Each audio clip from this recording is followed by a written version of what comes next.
What is up, everyone? Welcome back to the Keep It Down podcast. This is episode 20, boys. We're flying right along here. I'm your host, Garrett, as always, co-hosted by my two brothers, Logan and Ty. Boys, say what's up. What is up, everybody? Yeah, man, excited to be back again. Another episode of the pod. Yeah, I'm excited for this one, guys. Greetings, everybody. It's great to see everyone again. Sorry, a little sidetracked here. Episode 20, boys. I think we've officially hit our first big milestone. 20 episodes of the pod down. It's great to be here. Great to be back with all the people. 20 down, 20 to go, boys. For all of you listening out there, be sure to follow us on all socials. Instagram at Keep It Down Pod, YouTube Keep It Down Podcast. Go give us some love, some attention, some follows, some likes, all that good stuff. In our Instagram bio, you can find our link tree.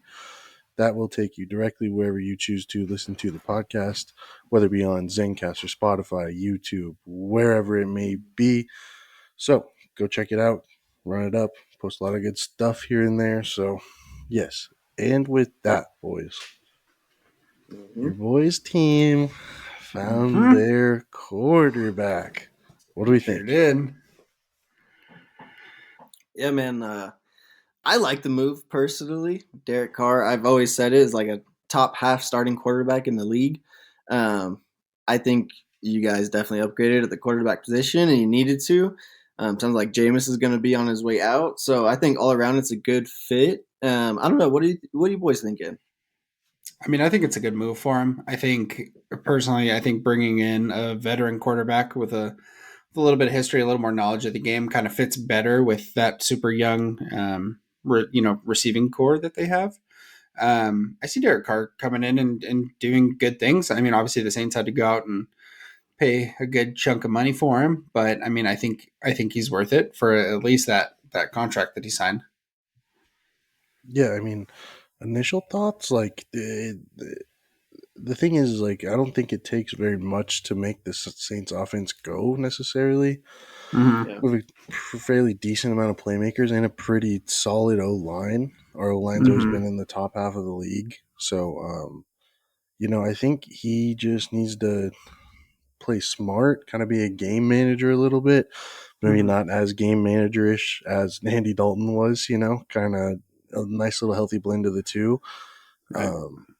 Yeah, I mean, I like it. Yeah, his deal isn't too bad. It looks expensive on the front end, but the Saints are really good about converting owed salary into signing bonus and all that good stuff because I Right. think we're like 115 over the cap going into last summer, and then we're only at 45 this summer with Derek Carr signing. So it's not looking too bad, boys. Not looking too bad. Definitely think we need to let some pieces go on defense, though, rather than offense. So. Yeah, Chach, you kind of touched on it, but I really felt like you guys were a quarterback away the last couple of seasons. Chris Olave, obviously Michael Thomas is a top 10 receiver if healthy, and that's a big if, I know. But Alvin Kamara in the backfield, I mean, you guys have a pretty good defense, definitely a serviceable defense. So, you guys are right there in the quarterback away category, and now getting Derek Carr. If he pans out, you guys can be contenders pretty much right away. Is that how you're feeling as well? I mean, yeah, definitely. It's a little refreshing, because these past years have been like, oh, if Jameis can do this, then we'll be good, or kind of thing.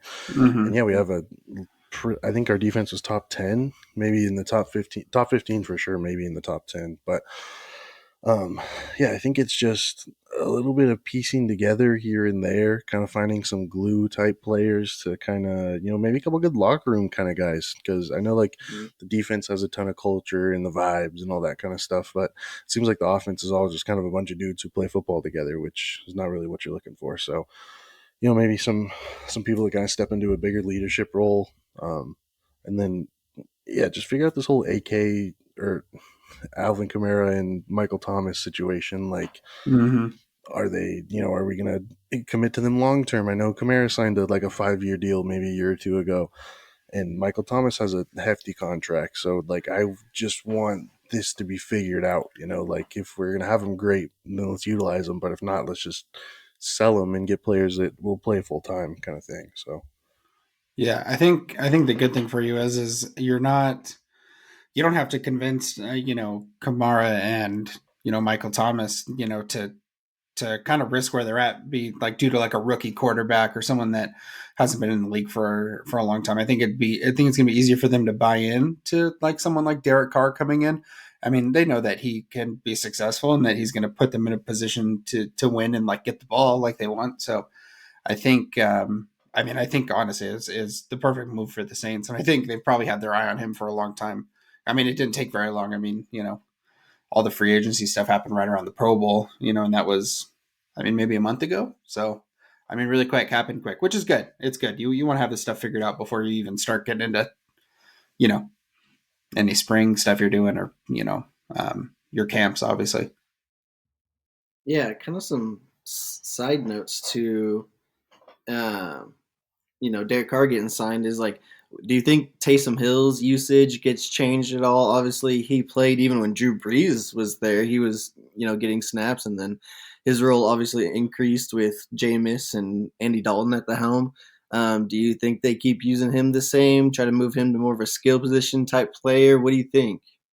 I think he should, yeah, move to more like a skill position type player. I think he should basically be Kyle Juszczyk, but line up at tight end and receiver sometimes. Because, I mean, like if you put on maybe 10, 15 pounds or something, kind of bulked up a little tiny bit, like he's still athletic and all that stuff. He can move just like the rest of them. So I think if he kind of got into a role where he could kind of use his body more, because with once we got down to Andy Dalton, it was like, Taysom's the second guy, and then obviously there's a third quarterback on the roster, but he's not going to give you a chance to win. So like if Right. Andy Dalton does go down, then Taysom's going to have to step in at quarterback. So I think that was kind of always in the back of their head, and this year with a true number one quarterback, and then we can also maybe retain Dalton, maybe even Jameis wants to stick around if he doesn't get a whole lot of attention from around the league, which either of those I would be okay with. So yeah, I would like to see him step into a bit of a more usage role, like he's an impact Yeah. maker, so let's put him where he can make the most impact kind of thing. Yeah. Definitely. Agree with that for Yeah, sure. if we're inside the 10 and you want to put him at quarterback, that's all fine. I mean, that's whatever, but I don't necessarily love the putting him in when we're in the middle of the field or our own half or whatever it is. It kind of just like times it works, he throws a 60-yard touchdown pass and it's great. And then times it just kills the whole momentum of the drive and it just like stalls the whole thing out. So I guess there's good and bad to everything, but that's just my opinion. Definitely. And then one more guy I wanted to touch on before we move on is Aaron Rodgers. Uh-huh. Obviously, last week we talked about the darkness retreat and all that stuff. And now this week, Yeah. he's been brought up with the Jets quite a bit. Mhm. But, I was watching Get Up this morning and they were talking about how he's not even a free agent. He would have to basically request to be traded to whatever team he went to. I just want to get a prediction from you guys. A Rod going to be a Packer, retired, or somewhere else next year? I mean the request for a trade thing really kind of puts him in a weird spot. I mean, obviously, I don't know if the Packers are going to want to keep someone that's not like wanting to play there. So I mean, I think if he does request a trade, I think they'll let him go. But I mean, to me, it's looking like he's going to go play for a different team. I mean, I don't know if it's going to be the Jets. I think there's better options for him. Um, but I mean, San Francisco looked like a pretty good option. I mean, I know that Purdy, did his thing for them last year, but I mean, I don't know. I don't know if that's who they want to go with in the long run or not, or if they're Mm-hmm. trying to, put something together now because they were pretty close Yeah. last year. So I think he'll go somewhere else. I don't think it's the Jets though. What about you, Josh? Yeah, I also agree he's going to go somewhere else, and I also don't think it's going to be the Jets. I mean, New York's got like that 55% income tax, so no way a guy like Aaron Rodgers is going there. Yeah. Yeah. So yeah, I saw that on Twitter the other day, and then in the tweet reply, someone's like, "Here's all the states without state income tax," and there's like a couple Yeah. good landing spots for him. Like Houston was on there, and some Hmm. weird ones like that. So yeah, I don't see the Packers keeping him, especially at his price point. I mean, he's making probably upwards of 40, 50, 60 million a year or something like that. Yeah. And, the Packers are pretty much already in rebuild mode. I'd say they were basically Aaron Rodgers away from already being in rebuild mode. They kind of sold the Mm-hmm. farm last year, and then, they almost made it to the playoffs this year.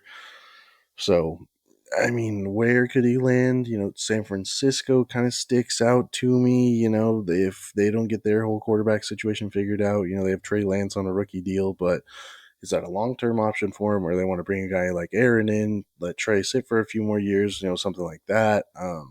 Even like Carolina, I Mm-hmm. bet this is one that we're going to see closer towards the season, just see how the I draft think so shakes out too. and who can move Yeah. up and get the Bryce Youngs and the um, CJ Strouds of the world. And I think once all that gets settled and, maybe some other free agents kind of move and click into place, even Baltimore. I mean, if this Lamar thing doesn't shake out, very Mm-hmm. easily see him going to a place like Baltimore, man. So, Yeah. yeah. Speaking of, what the hell is going on with this Lamar thing, dude? Like, Yeah, so just That was he the has a last thing I expected. what's it called, a non something franchise tag. yeah, it's a non-exclusive franchise tag. And so basically, like, all that means is like any team can offer him necessarily, but the Ravens have a chance to match it or get 2 first rounders for compensation for him. It's my understanding. It's crazy. Yeah, And I think it's been like a week or something since they gave him that non-exclusive tag, and apparently from Schefter and everyone on the who has an ear to the ground in these kind of things is saying that there's no interest from anyone so far. So what do we think about that, guys? yeah. I mean, just a really weird situation going on. I mean, Lamar Jackson doesn't have an agent; he represents himself. So people are saying that that could, make negotiating a little bit tougher than it traditionally is. But still, he wants that guaranteed money. That's the big holdup in all of this. Is like he wants a fully guaranteed contract, and I think Baltimore's a little bit hesitant to do that. It's just kind of unheard for that amount of money. Mm-hmm. But at the end of the day, like Lamar Jackson is just getting into his prime. Me being a Steelers fan, not the biggest fan of the guy, but I can still recognize that like he definitely is probably a top 10 quarterback in the NFL. Does he fit your scheme Mm-hmm. necessarily? I don't know, but just a really weird situation going on. Yeah, I mean, I think part of it does come from just from the fact that he does represent himself in these situations, and I mean, it's not a knock on the guy. I mean, it's just that usually like a lot of this stuff is working out by agents and people that have that don't play football for a living, but they're an agent for a living. So I think some of this could have been avoided, but I mean, you're right to see he 100% just wants guaranteed money and he wants to make sure that it's there and he wants a big contract. And that just don't know if, especially like having injuries and stuff, I just don't know if the Ravens are willing to like shell that out right now, especially when they're, I mean, and in my opinion, right now, I mean, third place in that division. You know what I mean? Or Yeah, I I'm mean, sorry, in that conference. You know what I mean? Like Yeah. I don't know. I mean, I don't think they're there yet, and it's really crappy. I wasn't expecting that at all. I was, and the 2 first round draft pick thing is just so weird to me. But yeah, like I look at it from the perspective of like the Ravens are a decent football team. I'd say probably above, like I'd say they're above average is like how I Yeah. would describe them. They're they have Lamar when healthy, of course. They got Lamar, Mark Andrews. On the defense they have a load of talent. Marlon Humphrey, Marcus Peters, Calais Campbell, like just A-listers up and down the defensive side of the ball. And so like if Lamar wants this giant, fully guaranteed contract, like that is going to completely decimate them. And when you play in the AFC North, like you need to have a balanced football team. It's it's not the Chiefs playing the Chargers where it could be 47-42. Like yeah, these are grimy football games in the cold, and like it's just a whole different environment. So I think that is a very bad idea for the Ravens to just give him this fully guaranteed just because, basically, like just because he says mm-hmm. so, kind of thing. So I don't know, man.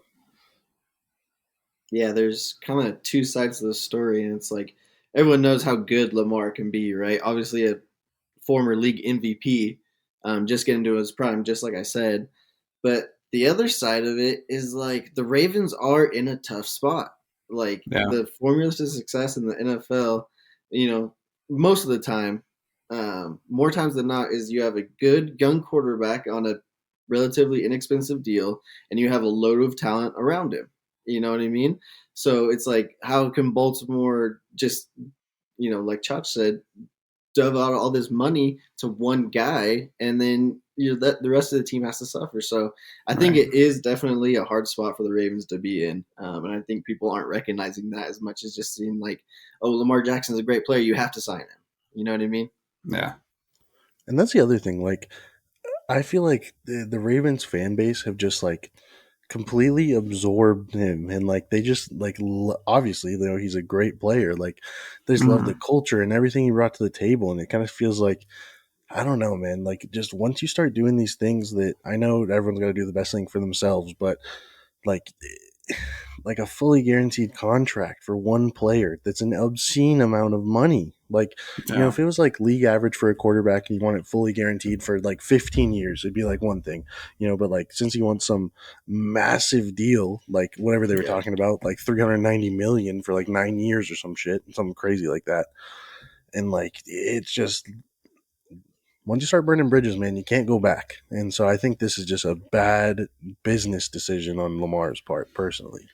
But I think they just have so many other players that they either have to pay this coming season, or like in the next couple of years they're going to have to pay, and I just don't know if like that fits in their finances. You know what I mean? I mean, because then other people are going to start playing, and then you're left with the quarterback with guaranteed salary, and you don't have the money to keep the people around him who are successful. So it's not good. They're in a really really tough spot, and I don't think this weird franchise tag thing helped them out at all. So it just made it even weirder. Like, it's even worse now, I feel.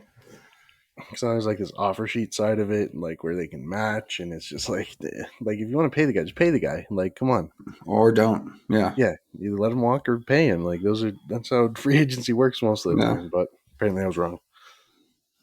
Yeah, and it comes at like a really weird time too, because like the AFC North is really on the come up. Obviously, the Bengals have been perennial powerhouses for the last couple of years. Cleveland, as much as I hate to say it, you got Deshaun Watson and Nick Chubb, Amari Cooper, and we know that they're aggressive in free agency. They could bring in more talent as well.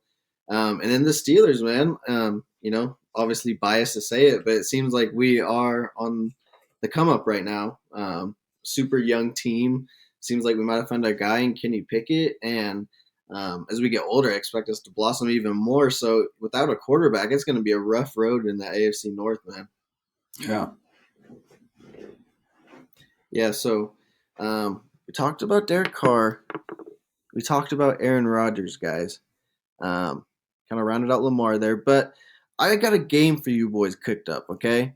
And the game is sign or pass. And this is going to be free agent / trade block edition. Okay? All right, here we go. So I kind of want to speed round it a little bit. You tell me if your guys' teams would be interested in signing these prospective players, or maybe just a quick summary of where you think they might end up. Okay? Got it. First one up on the list is going to be Juju Smith-Schuster. I'm gonna say pass for my team as well. I think his tag is just a little too high for what you get out of him. Mm-hmm. I see him landing. Sorry, TC, go ahead. Keep cutting you off. No, I saw that he is obviously only like 26 years old, but had 78 catches last year, but only 3 touchdowns. I mean, not quite as explosive as we saw him in Pittsburgh, but still a good option. Yeah, and a pretty highly saturated offense too. I could see him going somewhere like the Jets or Cardinals or something like that. I was just about to say Arizona would be would be a great landing place for him. The young quarterback and the young offense and stuff. Just a quick side note while we're talking about Arizona, their head coach is the weirdest dude I've ever seen, dude. I don't know if you guys saw that Twitter. He's strange. Dude, yeah. He's so weird. Yeah. Anyways. He's a different cat. I'm going to have to say pass on Juju as well, boys. Next one up, Eric Kendricks, the longtime Minnesota Viking. I would take him. Yeah, I would also take him. Yeah, I'm going to have to say sign as well. Yeah. Like, he's just one of those guys, like a Fred Warner or something. He just does everything. Like, he's just so well rounded. Like he does everything good. He Yeah, can rush the he passer plays. even. Yeah, he plays north and south really, really well, and then he is just really mobile to the sidelines too. Like he'll make tackles anywhere, and he's good in coverage too. Yeah, I would sign him freaking yesterday if we could. Hundo P. Yeah, definitely. I'm gonna say sign as well, especially for the Steelers, man. Devin Mm-hmm. Bush is just not panned out. Yeah, Probably our biggest draft bust in the last 10 years. that's rough. Someone ready to roll and can join that already elite defense. That'd be really nice fit, I feel. Next one up, boys. The former Oregon great Marcus Mariota. Hmm. This is a tough Pass. one. I'm passing. Well, I mean, yeah, Chuck, you got a quarterback. Oh, that hurts. I mean, as an Oregon fan, I say, this really hurts. I mean, I feel like I can't pass on him, right? Well, it's your choice. It hurts, but I'm gonna pass. It really hurts, Yeah. but I gotta pass. Yeah, boys. Surprisingly enough, I would say maybe sign for us. Obviously, we have our guy in Yeah. Kenny Pickett, but for that backup role, Mitch Trubisky and Mason Rudolph both seem like they're going to be out the door. Might be a nice little change of pace. We did our Yeah. thing when we had Michael Vick behind Ben Roethlisberger, kind of some gadget plays, and can come in and win you a game if he needs to. So I wouldn't mind it. I just feel like we have so many backup quarterbacks already on our roster. Like we gotta sign someone that's gonna come in, and I don't think Mariota's at a spot where he's gonna start, especially in Washington. No one wants to go to Washington. We'll talk about that after, by the way. Go ahead, TC. Yeah, Schmuck, definitely a crowded quarterbacks room for you guys. Sign or pass, Julio Jones. Pass. It'd have to depend on the deal. I mean, all of these would depend on the deal, but he's just kind of in the in between. Like, you just never know if he's going to be like one of those dudes who makes like $38 million a season or like $3.8 million a season. So, I mean, strictly off talent, I'd take him. Yeah, I think I'm switching my answer. I think I'm going to sign. Yeah, I'm going to say sign. Yeah, guys, Julio Jones, love him as a player, but I got to go with pass on this one. Just we got that young wide receiver room. We need more speed, not more, lost a step kind of guys. Anger. Sign or pass, Bobby Wagner. Oh, sign. I'm passing. I know he's had a little bit of a decline since like the Seattle days, but I mean, I feel like what you're getting and what you're not getting in like his maybe some of his abilities that might have slowed down a little. I mean, I feel like he's good for a locker room. Yeah, especially with younger guys. He's a good locker room guy, but I feel like he kind of lost his shine a little bit when he started playing with some other dudes who were talented. In Seattle, he was the linebacker. Like he was thinking the Legion Boom plus Bobby Wagner kind of thing. Right. So, but yeah, I mean, yeah, he's a good locker room guy, but just with the Saints' needs, I'd pass. Yeah, definitely, Chuck. You guys already got a pretty good inside linebacker. Again, I got to go with sign on this one for a lot of the same reasons I said sign Eric Kendricks. I mean, like I said, hopefully Devin Bush on his way out the door, and we can fill that spot with someone ready to roll. Sign or pass, guys. Marcus Peters. Pass. Pass. Pass. Locker room cancer, I guarantee it. Yeah, he's been pretty much a grenade for every single team that he's played for. Like, I mean, great abilities, but can't have it. We don't need another Josh Norman. Yeah, definitely, guys. Everyone knows he had a pretty successful stint with the Ravens. As a Steelers fan, I just can't allow that. Never happened. Don't ever want it to happen. Yeah. So obviously a pass for me on that one as well, boys. He's a good enough player, but just way too much, and just obviously from the hated Ravens. Right. You guys, Taylor Lewan. Oh, I'd sign him. I know he's coming off of the knee stuff that he's had, but I'd sign him. 100%. I'd sign him. I'm passing. We took a No, left tackle in the first round last year, and our right tackle's it's Ryan true. Ramczyk. So Yeah, Yeah, I'm definitely. passing. I'm going sign as well. Um, you know, our offensive line has been the subject of scrutiny for the last couple of years. We obviously need help there. I think you could provide that. But this is kind of like a soft sign for me. We talked about it in the last pod, but getting some security for Kenny would be nice, but I don't know if it's Taylor Lewan. sure. So this next guy, the last guy, not necessarily a free agent, been rumored to be on the trade market though. Looks like the Tennessee Titans might be shopping around Derrick Henry. Oh, jeez. Um, any interest there, boys? I mean, I love Brian Robinson having him in the backfield. I mean, obviously he's one tough dude.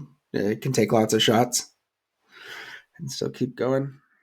Okay, but I mean, you're an idiot to not take Derrick Henry, Yeah, right? Like you absolutely have to. I feel Yeah, like you you can't have say to. no. Yeah, you have to take him. He's a one off. Like Yeah, no one can do what he does. Like people have been good, but no one can do what he does. And like sign. yeah. TC, yeah, like you're in a bit of a weird spot though, TC, because I feel definitely. like your team, like you have someone who is similar in certain ways and like how they play and the motor that they have Yeah, and the school that they went to. But I mean, I think you're in an interesting spot. I mean, I think you're the one that has the most wiggle room on this one. yeah. Like obviously, you guys both mentioned it. Derrick Henry is a game-changing player, Mm-hmm. right? It's like how could you say pass on this guy from a like logistics standpoint? Obviously, I have to go pass, right?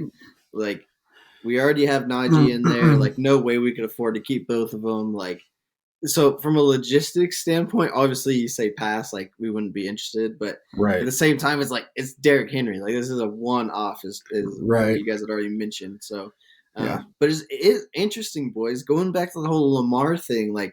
Is Lamar not that same caliber player that Derrick Henry is to make you think like, oh, even if we have this guy, like it's Derrick Yeah. Henry. Is Lamar on that level? I I mean, don't think so. I don't think that Lamar's at the level that Derrick Henry is at. I feel like Lamar plays a certain style of offense, but Derrick Henry, I mean, you give him the ball and he's going to run the ball the same way that he would for the Titans or for the Saints or for the Steelers. Like he has the ball in his hand, he's going to play how he wants to play. Lamar, you got to scheme around. I So agree. Retweet what Schmack just said, basically. Yeah, definitely. But yeah, it's gonna be interesting to see where these guys go. You know what I yeah, mean? It's gonna definitely shake up the NFL, and yeah, we'll see what happens, boys. yeah. And another side note thing about Juju going back, it just crossed my mind, but the Cardinals released Robbie Anderson, who they picked up from Carolina when all that stuff was going on. So I feel like Arizona could be a very realistic spot for Juju to go to. And if you're asking about Robbie Anderson, I would not let that man anywhere within 2,000 miles of my team. So Yeah, it we'll seems take like that. Cardinals are in full rebuild mode right now. Yeah. Gonna stick with Kyler, but everyone else is up for sale. Yeah. Also, speaking of staying far away from Washington, D.C. and the Washington commies, there was like this list that came out. I don't know if you guys see it, but basically they go through Mm-hmm. all 32 NFL teams and they like rank Mm, like mm. your facilities, like how much people want to be there, the fan experience, all that stuff. And boys, the Washington Commanders, dead last, 32nd, which we've kind of talked about this before about In how what? In what? In all the metrics? yes, we finished last out of every single NFL team, 32nd. And Kind of crazy. I think the Cardinals were like 31st or 30th or something like that. But yeah, man, things are looking gloom in Washington. So I don't know how many people are going to want to go there, and I think taxes are pretty high in that state as well. So rough stuff, Yeah, man. Rough seas ahead for the boys.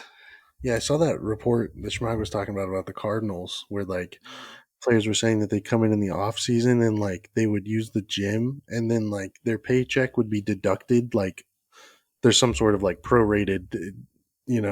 expense for the gym or whatever, like an hourly rate or something, like was deducted from their paycheck, and Yeah. like all this crazy, like They had paying to, for like, meals and hey, stuff yeah, like that. exactly. Like, just, oh gosh, what a PR nightmare for the Cardinals for that to get released, man. Yeah, for real, it's horrible. Can't get any Yeah, worse for that, Washington, so it didn't hurt us much. Well, and you yeah. guys I have like, think this was. Go ahead. no, I was just gonna say Washington just doesn't have the best facilities because they have like secret government facilities underground and shit. Right. Yeah, guys, I think this is the first year that they've done this like survey of the players, and really interesting to see Washington last. But guys, the Steelers were like down in the 20s as well. Because it's You cold know, there. Well, yeah, it's that's what I'm old, saying. It's and like it's old. how much? Like the Pittsburgh Steelers have been around since like what 1940s, something like that, 50s. They are America's team. Well, that's what I was gonna say. Is like how much of it is like rooted in tradition, and maybe you don't have like the newest, nicest stuff everywhere, but it's because it's like we have so much history, and like it's old because it's cool that it's old, and we won a bunch of championships, or you know what I mean? Like how much of it is that, and how much of it is like you just have banger facilities. I was just about to say, I think it'd be an interesting metric to look at, like the top like 5 teams, and like, what city are they in? What has that city look like in the past, 5 years? I mean, Minnesota, I think was number 1, like as like when the rankings came out. I mean, they just built that huge giant stadium a few Yeah, but years the ago. Raiders are up there.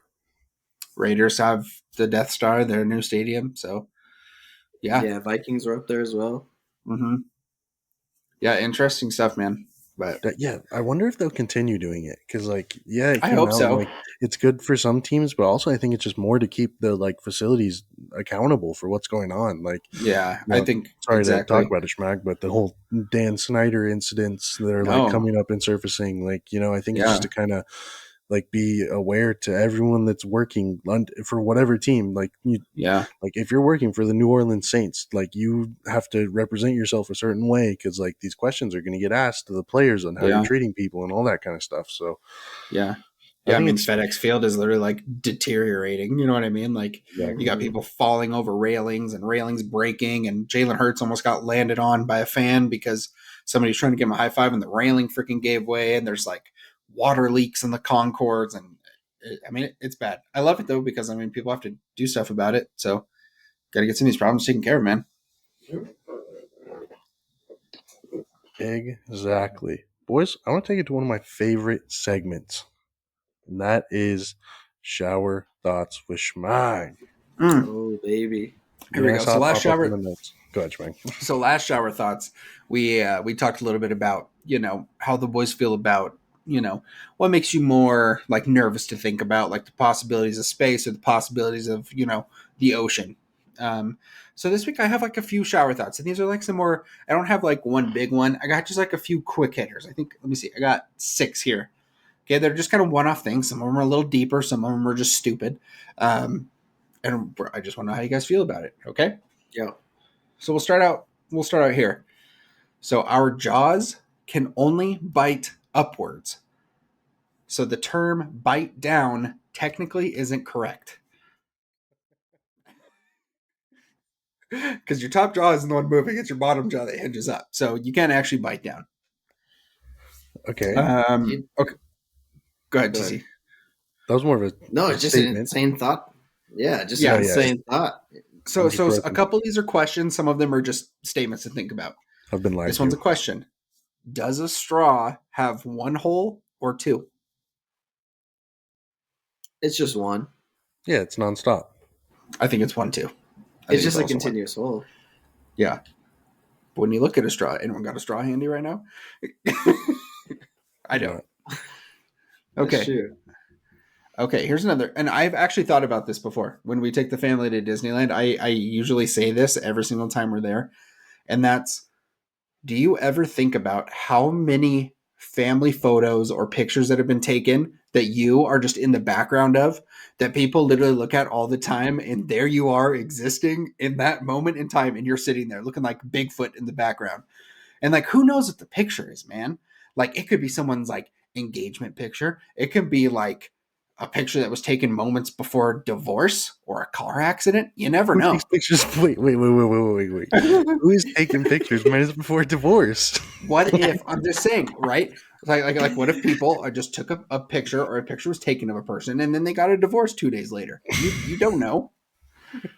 Okay. Hey, You know what I mean? before we part ways, I just got to go to Disneyland one last time with you. One last one, baby. Or maybe there was like it's not just Disneyland. Maybe something happened like after that picture was taken. That was just the straw that broke the camel's back. You know what I mean? No, that's what I was thinking, dude. Like some unsolved mysteries type thing. Like maybe you've got a family photo that like solves some mystery from like the 80s. You know what I Yeah. mean? Just because like you were in the background or whoever was in the background of the picture. Yeah, like someone's getting engaged and you're sitting there like drinking like a Sonic like drink. Like who knows? You're just chilling there, you know? There's literally a murder. I listen to some true crime podcasts every now and again when I'm driving for work, and Love there it. was literally one that happened just like that, but I can't think of it. It's on the tip of my tongue. So You when see I what I blurt mean? out and say it at some point in this podcast, just know what I'm talking about. Okay. I think about it a lot, man, about how many like backgrounds of like pictures that I'm just in. You know what I mean? Okay. Here's another statement. Technically, we eat pizza from the inside out. Because it's true. Unless you start with the crust, which if you eat the crust first on a pizza, I'm telling you right now, I don't care if you're offended by this. If you eat the crust of a pizza and work your way backwards, there's something wrong with you, and you need to DM the boys for some help. Okay, you don't eat the crust first. My rebuttal to that would be, what about stuffed crust? Is that appropriate to like have a side bite of it so you get like some of the pizza and some of the stuffed crust? Once you get a side bite is 2/3 fine, down the pizza, it is totally acceptable to go for a crust bite. A crust bite is fine, but if I see anyone holding a piece of pizza backwards and mowing down the crust like some corn on the cob, I'm gonna have an issue, and I'm gonna say something to you. What if you cut pizza backwards, like the fat parts in the middle and the skinny parts the crust? You eat pizza from the inside out, dude. That's how it goes. Ooh, what about thin crust? And they cut it into squares. Sometimes you don't do the centerpiece first. That's true. I guess that is the exception. I guess like the square cut. Yeah. Oh, wow. Dude, the TK's Wild Chicken Ranch cut into squares back in the day. Oh my gosh. I mean, it's also a proven fact that pizza sandwiches both taste different depending on how you cut them, and that's a scientific fact that you've heard here on the Keep It Down podcast. So, yeah, a sandwich does taste better if you cut it in half and eat it again. Also, if someone else makes it, like no matter the ingredients, yeah, it could be the same ingredients, man. Yeah, like Danae and I bought like a bunch of like ham and turkey and sandwich rolls from Costco. And like I would make it and I'd be like, yes, I eat. But then like she would make it for me. And I'm like, dude, this is the most life-changing ham and cheese sandy I have ever had, dude. Why? Why is it this way? Why is it thing, but okay, also here's another thing. Okay, so let's say imagine in your brain right now you have just a regular like Red Bull, right? Imagine how that tastes in your brain. Okay. So let's say that's like your can. You open it, you drink it, right? It tastes a certain way. You're imagining that taste. Have you guys ever had the experience where like, let's say you ask for a drink of my Red Bull.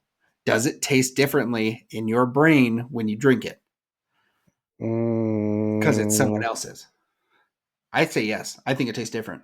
I've never paid attention to it, but it probably would taste different in my mind. I don't know, like maybe the temperature difference, like because I think it's because you have a baseline for like when you're drinking what it should be like. Yeah, you take it, taste like, and it's like cold or whatever. It's like not as cold, or it's like freezing as cold.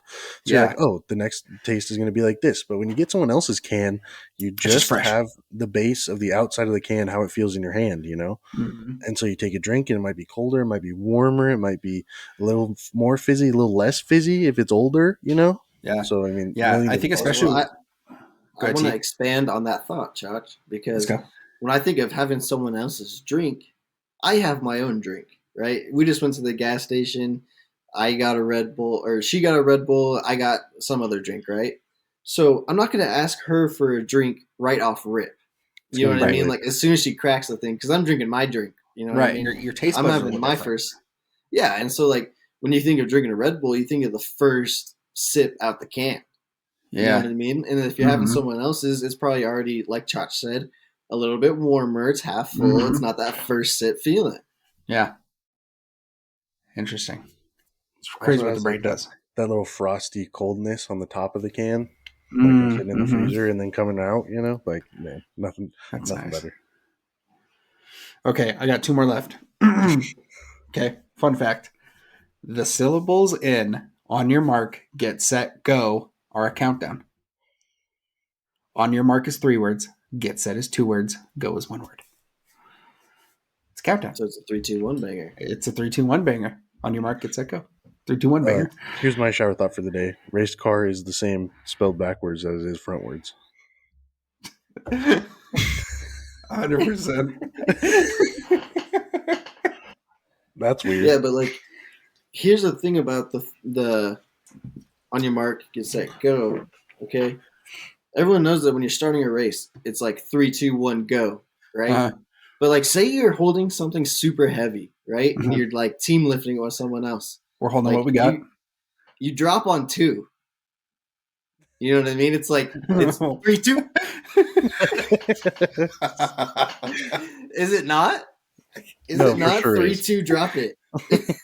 2. Yeah, because you never really get to one. Because at 2, like let's say you're holding like something super heavy, like right here, right? You're like moving it down. It's like 3, okay, 2, and then you're bracing, and then all of a sudden it's like, and then 1, it hits the ground. 1, it's on the ground. Yeah, 1, it's on the ground. It's final resting. It's on the ground. I'm moving again. Yeah, like especially if it's gonna get your fingers. You know what I mean? Like just think about like a heavy metal plate or something. And it's like you and another guy, like 3-2.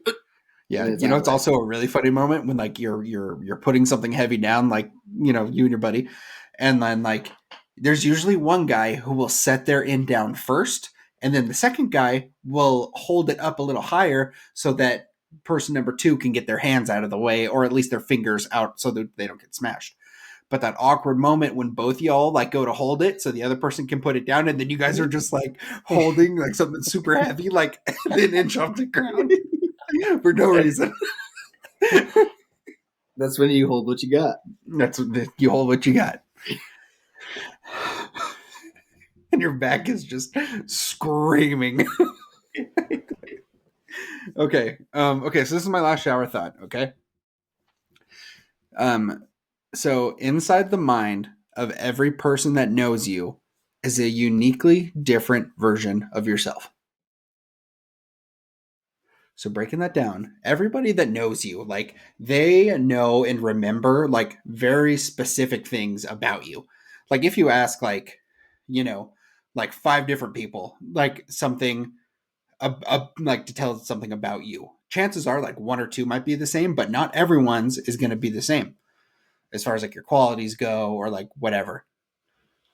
Yeah, like you've had different interactions with different people, so they're going to remember certain things or certain like memories that they had with you specifically. You know what I mean? So everyone's just a little bit different. That's pretty trippy to think about. Yeah, like the gas station chef market guy at my work, he's going to remember me differently than, Danae would or you guys would, like, so. Yeah. Yeah, I mean, how do you think the gas station chef's going to remember you, Josh? I bet he's probably going to remember me getting a grilled cheese and fries, baby. Let's go. Dude, let me tell you. Okay, quick side note while we're talking about the grilled cheese and fries. So this is called the Weeville Market, right? It's out in Lancaster, California. If you're ever in the area, you can go there. It's on the 138. Shout out Weeville. So like all the food is expensive as hell, dude. And there's like an 85-cent fee to use your debit card, which is whatever, And like which is whatever. One day change. One day we're like scanning the menu. We're like, oh dude, does that say a grilled cheese and fries for $4.99? Sheesh. And so we're like, okay, fuck it, let's order it. It'll probably be like a little kid's meal, right? No, dude. It's like 2 full pieces of sourdough with like 10 pieces of cheese on it. They're all different colors and shit. Dude, I'll have to send you a picture next time I get it. And it is like just the best food that I had ever eaten in my life. And then, so long story short, we ordered it so much that the price is inflated to $8.99 for the grilled cheese and fries. Dang, dude. I know. There's some old dude that's been getting that grilled cheese for lunch for like 40 years. And then you just completely ruined it. And that dude hates you. That dude's perception of you, that dude hates you, just so you know. Said, "Oh boys, we on $4.99 grilled cheese." What type of fries are we rocking? Oh, dude, like homemade good fries with like bunch of seasoning salt. Ooh, the Dude, seasoning yeah. salt. That's If where you it's guys at. are ever like going to Magic Mountain or whatever, you have to stop there. It's dank. But to Schmack's point about the mind thing, have you guys seen this study on crows and ravens? What about them? They're really smart. They're wicked smart. Yeah, they have the They're wicked ability smart. to remember faces and feel like feelings towards people. And so, like, Oh. that's why people always associate ravens with like death and bad stuff. It's because they remember. Like, there were studies that like, so they would like take someone, for example, they'd like throw a rock at the raven or whatever, and then they would like bring that same person back around, and the raven would like be defensive towards it and like stuff like that. And then like they would bring someone around who would just do nothing, and like the bird would just be a bird at that point. But like, so yeah, there's like all these crazy studies on crows and ravens that they like have emulation and feelings, and they can remember people's faces and all this crazy stuff. Yeah, man, I've seen it in action. Over at the yard at work, man. Oh, Like, yeah. there's these ravens that hang out, and like, so the first example is like, there's a guy that would eat lunch outside every day, and he would like feed the ravens, and they would always come back, and you're like, okay, well, that's just simple animal brain. Like, I'm getting food, I'm gonna come back, but like, there's other people at work that like talk to him or like recognize him and stuff, and like, they actually are homies. Like, they like coo back and whatnot, and like they don't even dip out of there when they get close to them and stuff. Me myself, I don't get into it as much just because I'm not a bird guy. Yeah, Ty's not a bird guy. I definitely seen it in action. That's crazy, man. Birds. So the term bird brain then doesn't make sense for crows. They said, "Hey, you don't label me as that." Oh, okay, one last topic on birds. Just so like when the turkey vultures migrate south, for some reason they come to my work, and like literally 50 of them are like just posted in the tops of these trees, dude, and they are giant birds. They're huge. Like I'm like, am I gonna get swooped on right now? And then you just hear the tree just start going woof, woof, because they like jumped off, and I'm just like, oh my gosh, dude! Like they're just massive, and they're all just finding dead stuff to eat everywhere, and yeah, it's just a whole thing. But dude, yeah. I had a weird bird story too. One day I was eating. It was when I worked in LA, and I was sitting there eating lunch at like a table outside, and I'm sitting there eating, and like I just had like this weird feeling, and like I just can't really explain it. So like I sit there and I finish my lunch. I just feel like someone is like watching me, like someone is like near me or something, right? But like there's no one else out there. It's like just me sitting at like this little like lunch table we had. And then, dude, I turn around and look, and I swear to you, perched on top of the building are like 100 pigeons, and they're just sitting there watching me eat, dude. And like, it was the creepiest thing. I swear to you, they were all just like staring into my soul. And for like 20 minutes, I just felt so weird. Never like looked up and behind me, and there's just all these pigeons, dude. Birds are weird. Birds are weird. Oh, bird this, bird that.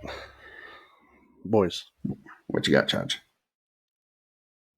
Got some Q&As. Reached out to the community, asked for some Q&A questions, and we got some, boys. So we're kind of going to go all across the spectrum here. We're going to start with who is the best retired NFL quarterback? Well, right now it's Tom Brady. I was going to say, if this question was 3 weeks ago, dude, we'd have been set. Mm-hmm. But outside of that, it gets a little bit more interesting, right? You got my boy Big Ben in the mix. Mm-hmm. Obviously, Peyton Manning a great. Terry Bradshaw's got 4 chips. I wouldn't put him in the greatest of all time category. Mm-hmm. I'll tell you who it's not. It's John Elway. Here we go. And that's any other option I'd be cool with. Or the Troy Aikmans or anything like that. Like, just makes me want to gouge my eyeballs out. I think John Elway is overrated. At least we're going to get like so Joe many angry texts from Ray or something like that, you know? Go ahead, Josh. No, I was just going to say, give me someone who did something, you know? Yeah, like I think John Elway's got a couple of championship rings. I think he's got 2. Everyone remembers like that scramble he had and he dove for the first down, got helicoptered in the air, all that stuff. Like Hey, people make that play all the time now without getting helicoptered. You know what I mean? It's like Sure. good effort play for sure, but just like not the greatest highlight you want on your tape. You know what I mean? But yeah, just like not super accomplished. The last chip, he definitely got carried. A lot more accomplished guys out there, I feel like. But who are your guys' favorite? I mean, I think I'm going to take Peyton Manning. Like outside of Tom Brady, I'm taking Peyton Manning. I just think like as far as like taking control of a game and like really like having like the IQ and all that stuff. I mean, I think Peyton Manning is super high on that list for me personally. I mean, super successful with 2 different teams. So I mean, yeah, Peyton Manning is up there for me. But I also love Big Ben though. Big Ben has a soft place in my heart for sure. yeah, I mean, Peyton's a good one. Obviously, Drew is up there for me personally, but he also played on a lot of very bad Saints teams that were always down by a lot of points, so he was throwing the ball a lot. Also, no one talks about the fact that Drew Brees threw for over 5,000 yards and got snubbed for an MVP by Aaron Rodgers. But no one wants to have that conversation. Anyways, moving on. Yeah, I'd say Peyton overall. Because even like the Brett Favre's just didn't play as long as like, you want to. Peyton played for a really long time. He's like practically second or third in every quarterback stat that there is, I think. So, yeah. I mean, yeah, if Tom Brady's excluded, then most times it's going to be Peyton. So, yeah, I feel like the easy answers would obviously be Tom Brady or like Joe Montana. You know what I mean? It's just like one of those classic quarterbacks. But definitely feel like we are trying to go with a more like fun answer. You know what I mean? So obviously, you got to keep Big Ben up in there. Peyton Manning is a good one. I also really like Steve Young, guys. Yeah, he might be up there for me as well. Yeah. All right, moving on to our second question. I'm going to go off in the weeds a bit here, boys. So, question number 2. This is a classic would you rather. So, if you had to choose between eating a nugget of poop or getting kicked 3 times in the nuts, what are we picking? This is a tough one. But at the end of the day, boys, and we're talking like Anderson Silva kicked in the nuts. Whoa. Like just for your like manhood, I feel like you have to go with getting kicked in the nuts 3 times. Like also, I mean, if you actually ate poop, wouldn't you get sepsis and die? Like, is that not a thing? Yeah. I mean, that's also something to think about. Yeah, but like even just the thought of eating poop, guys, is just rough. Like not even thinking about what would happen afterwards. Like just the moment like touched your lips. You know what I mean? The smell, dude. Like not that like get kicked in the nuts would be fun. You know what I mean? But I feel like you have to go through it to get out of that. I mean, I'm throwing up either scenario. So I mean, dude, I mean that's such a horrible position to be in. Like, can you imagine just actually getting kicked 3 times in the nuts, like without stopping it, like just the swelling and bleeding and like. Dude, I would take it though. I would just take it. I couldn't eat poop. There's 0% chance I could. I've had way too many kids and I've changed way too many diapers to think about that. There's no way I couldn't even get close. All right. So are we all in agreement, Chach, getting kicked in the nuts? Yeah, you just got to at that point. Like got to. You just can't. Yeah, definitely, guys. While we're here, I wanted to give a quick shout out to Bernie Dominguez. He's the one that asked that question. He's a local guy from here in Tehachapi, into the hardcore scene and stuff. So give his podcast a check out. The Greater Details, really good podcast if you're into that sort of stuff. So go check him out. Shameless plug, baby. Love it. I love it. Well, yeah, we'll throw him in the comments as well. So yeah. All right, next question coming from the one and only Dr. Raymond Cross. Doctor. He asks, what does THS, it's Tehachapi High School, for everyone wondering, need to do to win another championship? I mean, just keep it short and sweet. I just think they just need to keep doing what they're doing. I think they need to start bringing like the culture back, of, kind of being a brotherhood kind of thing. There's a couple of years where it's more about the me's rather than the team kind of thing. So I think, yeah, just keep building that culture, and we kind of get a snowball effect thing going here. So.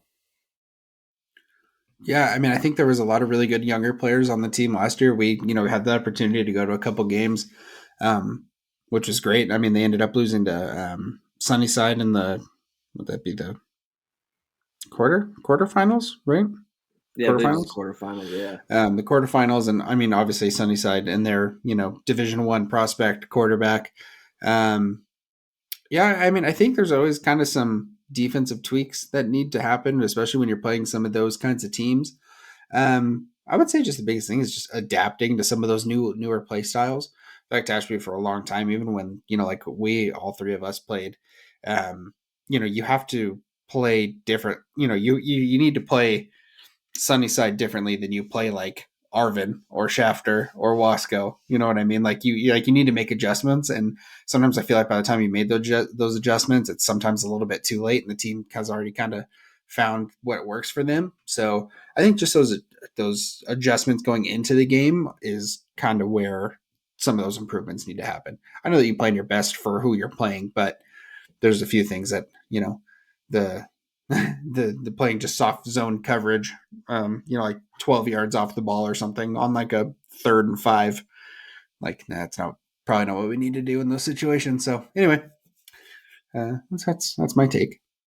Yeah, I feel like if we're gonna get back into that CIF title contention, guys, we have to get back to our old ways. Kind of Chachin mentioned it. You got to bring back the culture. It starts when you're young in Tehachapi, because we figured it out the last couple of years, guys. Like, we're never going to be bigger, faster, stronger than the opponent. So a lot of it has to do with our play style, right? Mm-hmm. We're starting to get back to that a little bit, where it's a lot of grit and grind, and people are figuring out why we ran the wing T for so long, and it's 4 yards in a cloud of dust type of thing. Just getting back to that a little bit more is going to help us. And then obviously in the short term, you got to give the ball to AJ and let him do his thing. Mm-hmm. Hey, shout out AJ Anderson coming back. We're expecting big things out of you, buddy. All right, last question here, boys. It's gonna, I don't know, maybe controversial, maybe not. Who was the favorite child?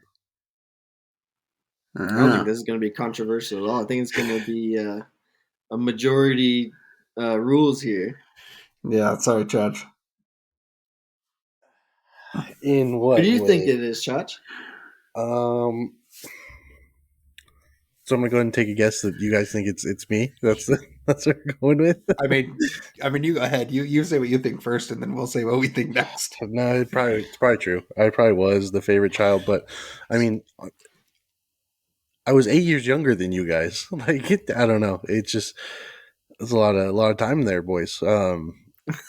Yeah, I mean, it definitely wasn't me. So we'll start there. The process of elimination. Because this is the thing, though. As a father myself, right, and as a parent, like, there's just, I don't you also think love your youngest the most. No, I don't. I love them all equally, but they all get on my nerves in different ways sometimes. Yeah. But I just feel like once like you have kids, and like once.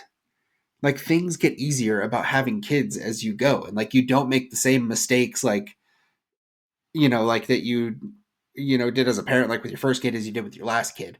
So it's like things kind of get easier in some ways, and so it's like mom and dad maybe didn't have to go through all the headaches that they went through with me, and like also like Chach, you just didn't really like mess up a whole lot, dude. So like kept her on the tracks. So.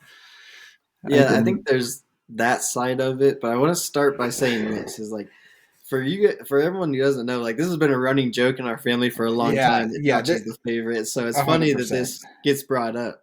But I'll say the other side to it is like maybe not necessarily just like mom and dad's favorite, but Like you got to do some things that me and Logan did not get to do. Like you got to own Nerf guns and yeah. you know, different stuff like that. It seems like a stupid thing to say, but like, you know, you're saying 8 years younger than Logan, so like just logistically, mom and dad were at a different spot in life than when they had Schmod. You know what I mean? For sure. So I think some of it is a little bit of jealousy, not just like not even necessarily jealousy, but like you know what I mean? Jealousy. Yeah, for sure. Yeah. I mean, we always tell the funny story about Ty and I out in the backyard with our dad doing some sort of difficult manual labor, and Chach is like sitting there like at the sliding glass door so we can see him, and he's got like a giant ice cold cup of tea, and he's just sipping down on this tea while we're out there freaking holding whatever we had or whatever it was going on. That was devious. No, this dude was just watching us work while drinking a glass of iced tea inside. Dude, I remember I just saw him standing there. I just turned around and flipped him off. And not in like a playing kind of way either. Like fully, like I am so furious at you right now. That was me. It's okay though, Chach. You're fine. Hey, shout out mom and dad. Shout out mom and pop Curry. Love you guys. Yeah, boys. So that's all I've got today for the Q&A. Just a I don't know why you ended on that one. my own freaking wife asked that one too. I just knew it was gonna just be a meatball for you. Hey, shout out to Nay. No, definitely. I just want to thank everyone that asked questions, man. Like this is one of my favorite segments. Is just I love it. The wild or different stuff that you guys come up with. We get to talk about it. You guys come up with stuff that we would never think of in a million years. So we definitely appreciate it. Yeah, shout out the comment section. Shout out Instagram. Shout out Instagram indeed. Okay. So that's all I got, boys. Perfect. I mean, if you guys don't care, I mean, we can get into our second installment of overrated, underrated, or just right. What do you boys think? Yep. Let's dive right in. So we hit one of this, and it was really early on. TC, I think you brought this maybe like first, second, or third episode of the Keep It Down pod. Yeah. So I figure it's a little tweaking. So last time it was overrated, underrated on sports movies. This time we're doing overrated, underrated, or just right. And this is restaurant edition. And it's mostly like fast food kind of places. Okay. And these are all places that we've been to, that we eat, that we're familiar with. So I'm not throwing in, just kind of whatever places that we haven't tried, right? Like I'm not throwing in like Whataburger, or I'm not throwing in like Shake Shack or like any of those kind of places. Cool. Mostly stuff that we have here. Yeah. And I kind of left out the obvious ones. Obviously, Long John Silver's is absolutely horrible. So is Arby's. So I went ahead and left those two out.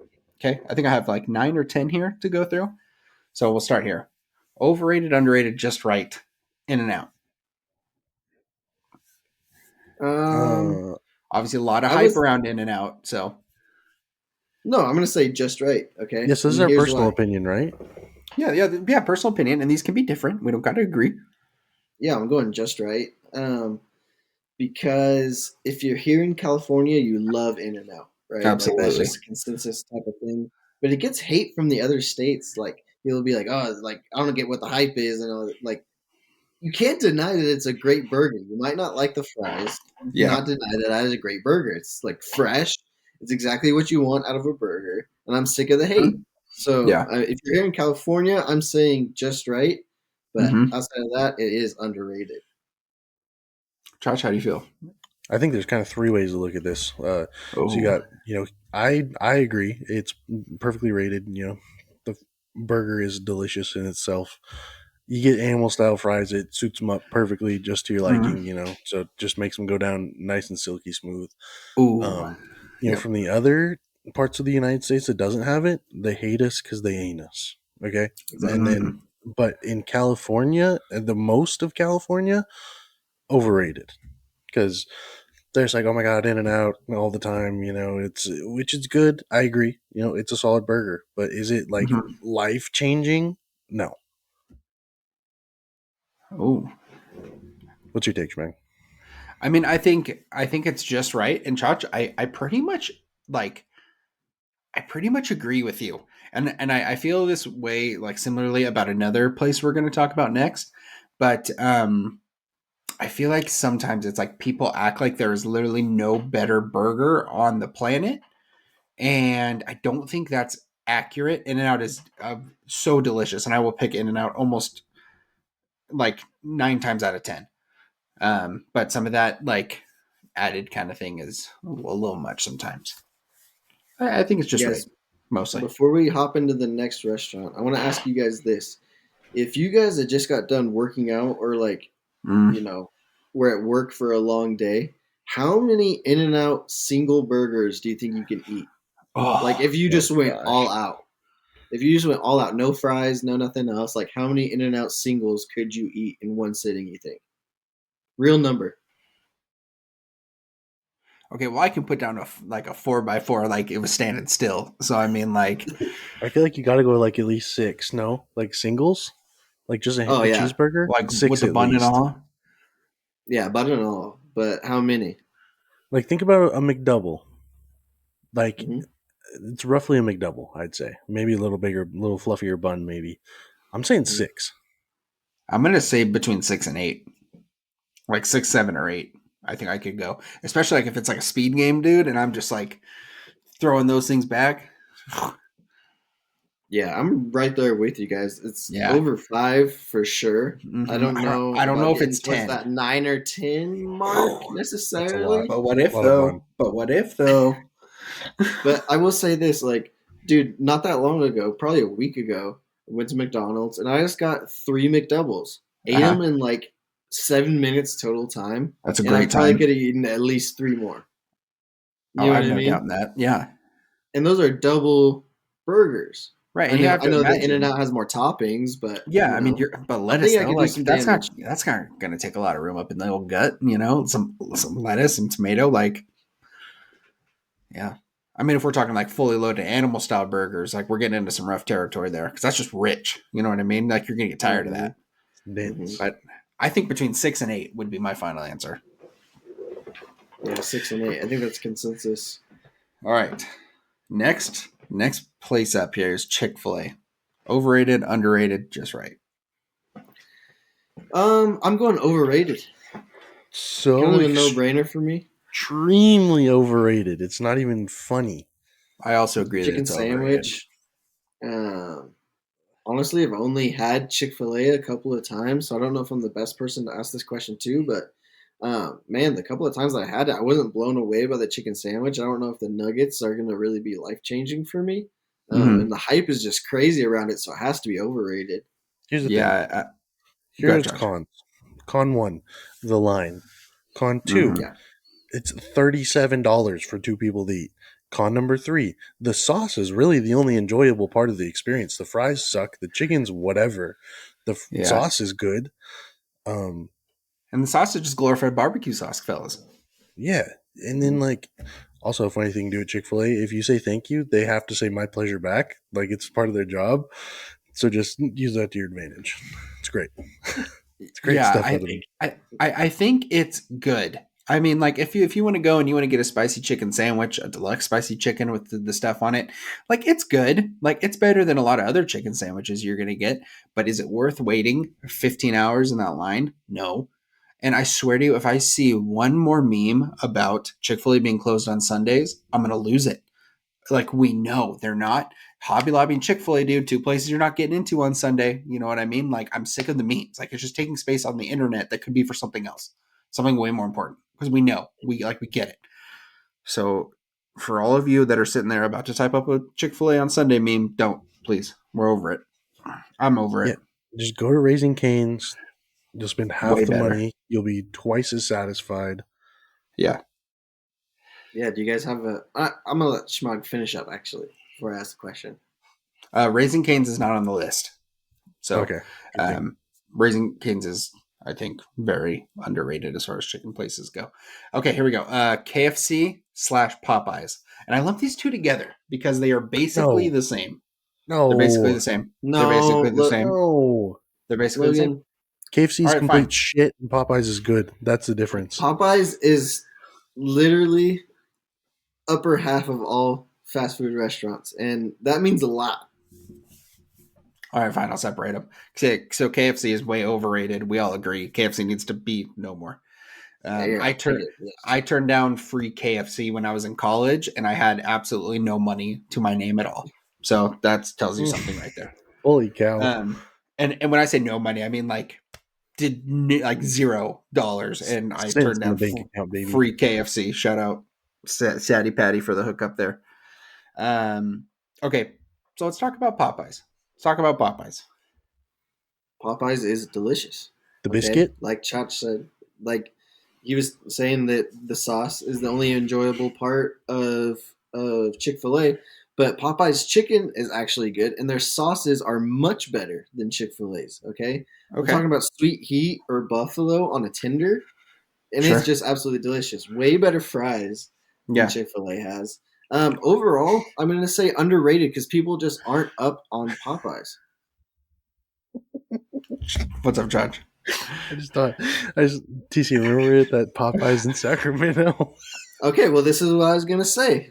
Thank you for bringing it up, Chach. All right, let's The go. only knock that I have against Popeyes is if they forget the sauce. Okay?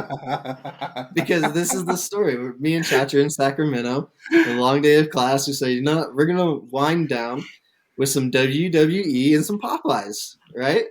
And so we go and we get the Popeyes, get back to the hotel room, open up the bag, and there's no sauce in there. So here I am eating my chicken tenders with ketchup like a simpleton. Oh, no.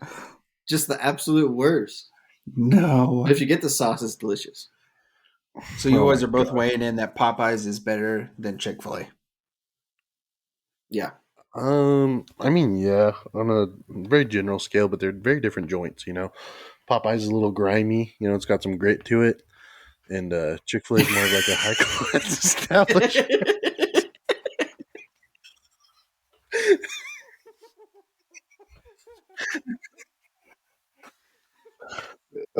Schmug, you seem like you're not up on the Popeyes, man.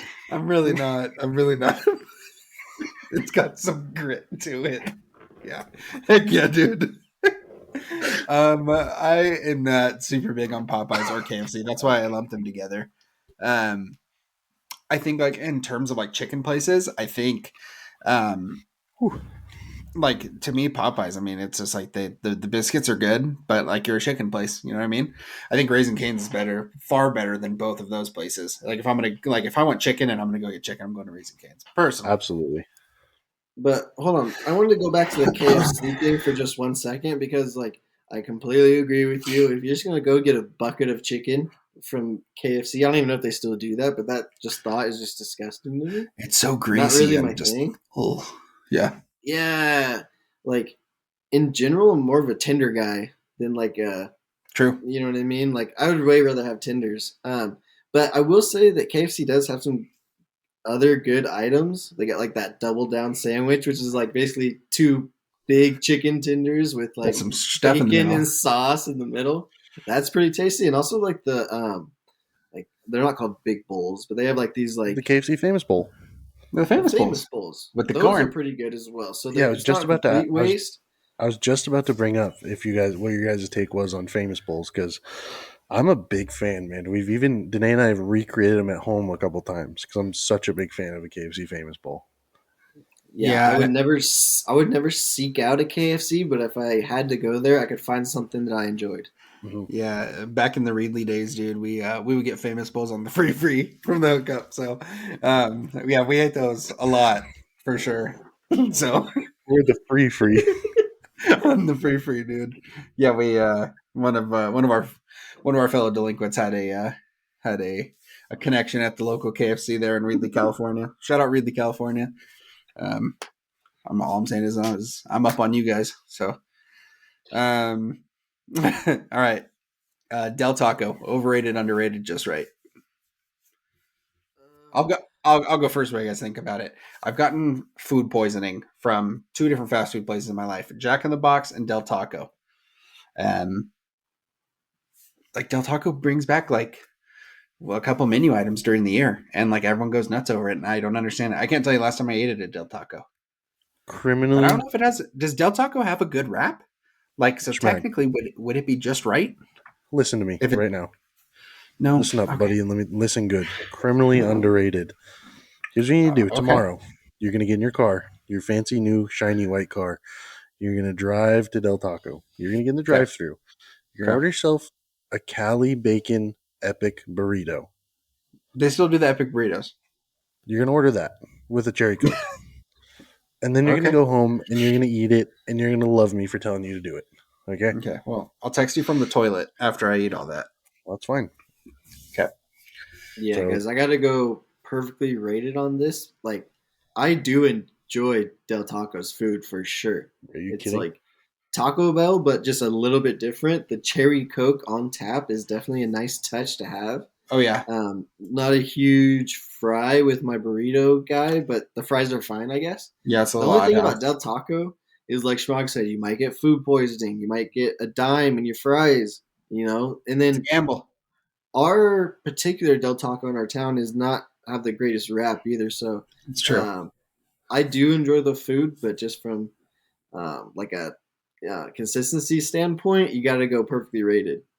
I think it's. I think I agree with you, TC. I'm calling it that it's perfectly rated, but that's because it doesn't have a great rap in our town, especially. So, Chach, I'm willing to give it a chance for you, not for them, for you. So, Okay, I'll report back next week. Okay. all right, sounds good. All right. Next place.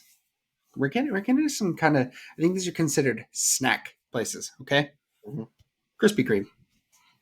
Overrated. You guys are stupid. Both of you are stupid. Everyone's like, "Oh, you ever had a hot donut from Krispy Kreme?" And I'm I like, say "Yeah, that to dude, you it's every a time fucking we talk donut." about it. It's me. I say that to you. So No, y'all ever it's- went to a Krispy Kreme? It's so underrated. It's so underrated. Well, tell me this: is the Krispy Kreme donut that far above other donuts? No, A hot and ready. I don't even think it's hot and ready, was it? Because hot and ready is Little Caesars. Also, I was gonna Little say you should use that Squeezies. slogan for a little Little squeezies. squeezers. Little squeezers. No, dude. Or hot and fresh, whatever they call them. Those donuts are better. It's like it elevates it for sure. In my Yeah, I opinion. guess like I'm just not a huge donut guy, really. Like, I'll eat a donut every now and again, but I don't ever really like seek out donuts. I'm more of like a eggs and bacon type of guy in the morning. Like, Sure. I'd much rather have a big old breakfast burrito than to go get a donut. Yeah, donuts So I don't have to sit. say overrated. Yeah, donuts don't sit too well on the old gut nowadays, dude. And I mean, I'm getting up there in age. Like I can't do it like I used to. You know what I mean? I'm about to hit you guys with this secret hookup for a breakfast burrito. Okay, Carlos's Donuts, Really. $6.25. And they're They got- big old they got- burritos too. They got a little chorizo potato situation and a bacon, egg, and cheese situation, and their green salsa is fire. Yeah, very good. I Right, agree with you, Chad. Judge. So- Is that the best breakfast burrito in town? Oh gosh, I haven't been okay. I'd say so. Okay. No, well, That's fine. that depends. Like, are we talking about Tacos El Superior and like all of the breakfast places? Yeah, Like they're in actual town, man. Oh gosh, probably not then. It's a solid I option, am- especially at that I am price point. saying there is no better breakfast burrito than Tacos El Superior's breakfast burritos. I'm Whoa. saying, hey, after Okay, wait. after a long night with some cold drinks, you're feeling a little slow the next morning. All I'm saying is one of those with an horchata will heal you of almost anything. What's your can't take on this, believe- TC? What's your I favorite can't breakfast burrito? believe what you guys are saying right now. It's Primo's. I feel betrayed in a way. It's not I Primo's. do. Yes, it is. It is Primo's. Primo's is so hit and miss. No, Primo's is 100% hit, dude. Mm-mm. No. Like, You just gotta I know what don't you're getting into. know. Yeah, Chach, is it Primo's for you as well? Oh yeah, I'd say so. I didn't realize I thought we were talking about like fast food joints.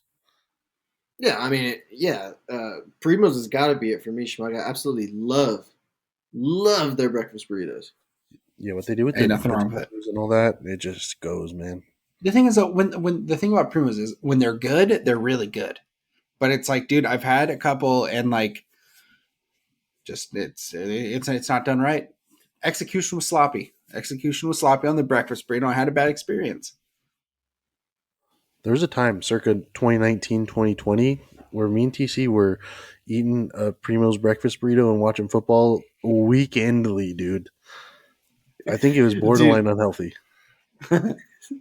Straight up, yeah. Like you guys had your own place, and I believe you guys had no. We were streaming at the time. We were buff streaming it. Yeah, dude. we were buff streaming. And I'd come streams. over, bring some breakfast burritos for the fam, and I would just lay on your couch for the rest of the day after eating said breakfast burrito. Loved it. That's how you do it right there, baby. Okay, next one. Dunkin' Donuts. Ooh, underrated. And it's not because of the donuts. Again, I'm not a huge donut guy, but the coffee guy. The coffee is underrated. Like it's just going to be a coffee milkshake type situation. Sure. But it's just so delicious. So much sugar. Like it's absolutely delicious. Josh, what's your take on Dunkin'? Yeah, I've kind of got the same take. Like, I've heard some of their like breakfast food is good, like breakfast Landos and stuff like that. The donuts or whatever, like I had them at school a couple times and stuff like that. But I mean, it's no Carlos's donuts or nothing like that. So I mean, yeah, I'll give it a perfectly rated. And I know it's really popular on the East Coast and whatnot. It'd be like the Starbucks of the East Coast, but yeah, I think Dunkin' Donuts is overrated. I'm sorry. Whoa. Have you had the coffee? Yes, I've had the coffee before, and it's not as good to me. I think there's way better places to go and get coffee if you're going to get a coffee. If you're going to get a coffee milkshake, I think there's better places to go do it. And the donuts. Where are you getting coffee from? We'll get there. Okay. Oh, sorry. My God. Jeez Louise. All right, next on the list is Starbucks. Overrated, underrated, or perfectly rated. Now, just think about it. Just think about it. I'm thinking. Yeah, go ahead, Josh. I'm thinking it costs $23 for me, Danae, and Stetson to get 2 breakfast sandos, 2 grande coffees, and like a little pastry for the kid, and it's like more than going to a diner and getting a full breakfast. Mm-hmm. Like, at what point are they just robbing me? But like now, people like Schmag drove Dunkin' Donuts out of Tehachapi. Now it's our only option. It's like just do whatever they want to us. I won't stand for it any longer. Because that's why I bought an espresso machine and made my own damn coffee. It's just not the same now. But I would have to say overrated for sure. Mm-hmm. You know what I mean? Just because of all the hype around it. Like, I remember, they come out with like new mugs a few times a year, and like people go crazy for that type of stuff, man. And I just don't understand that side of it. Is it absolutely delicious coffee every time you get it? Sure. But just the surrounding hype, it's got to be overrated.